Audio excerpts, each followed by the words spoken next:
বাংলাদেশ জাতীয়তাবাদী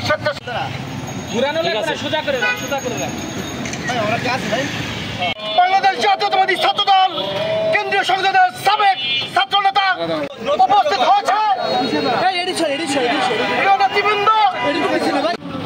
শাম্যকে নৃশংসভাবে ছুরিকাঘাত করে হত্যা করেছে। বন্ধুরা, এই হত্যার নিন্দা এবং কাজ মিলিয়ে আমরা রাজপথে আন্দোলন সংগ্রাম গড়ে তুলব এবং এই হত্যার নিন্দা এবং তার বিচার দাবি করছে।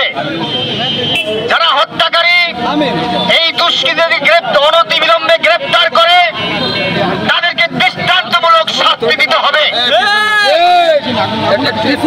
এই সরকারকে আমরা জানিয়ে দিতে চাই, আপনারা ইতিমধ্যে বিভিন্ন প্রবলেমে পড়ে আমরা ক্ষমতা লিপ্ত হয়েছেন।